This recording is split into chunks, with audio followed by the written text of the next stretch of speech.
Alright, I teased long enough. This is the body I'm using. It's the Super Duty F250 cab for the honcho, the axial honcho. It fit the wheelbase a lot better than the bug body I was planning to use, and that bug body is a little bit narrower, so this is a much better fit, and I didn't have to worry about trying to fit the rear end underneath the bed. I think it looks great, and basically for what this thing is hauling, you don't need a bed, so that's why I figured, so I went with it. Now the aerodynamics of this is going to be pretty bad, but I'm not worried about that. If anything, I might add a wing on the back here to add not really drag or downforce, more so than just stability, kind of acting as like a rudder behind the center of gravity and center of pressure and everything else. That would help it track straight.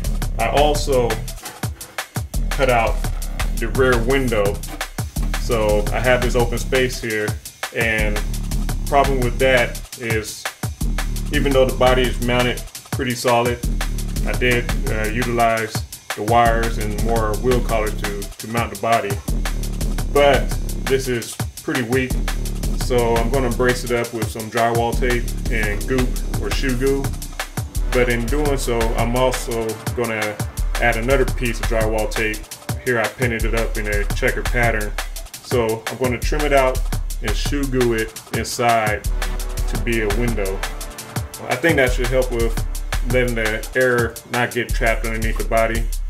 Like I said, it's still not going to be great aerodynamics, but I'm not Adrian Newey, and it is what it is. Another thing I did, I added these spacers back here that I got from the local hardware store. Easily replaceable. I don't mind if they wear out. They'll take all the force of anything dragging back here, and I think it looks cool. I think it looks like dual exhaust, even though this is electric, you know, kind of in an artistic way.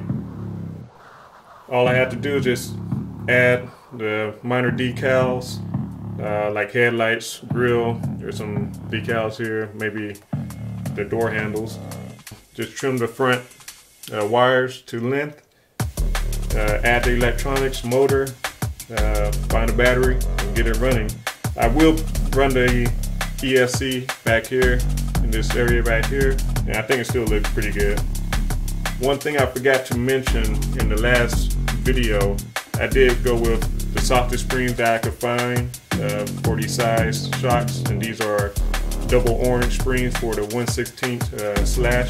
Still a little stiff in the front, but I could easily live with it, and it's a drag car. You know, I'm not really worried about it too much. As long as it goes and moves and looks good doing so, that's all I'm worried about.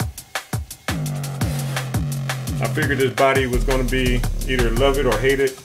I think it looks pretty good. So what say you? What are your thoughts? Kind of curious. But that's it for now. Hope to have it running soon. Till next time.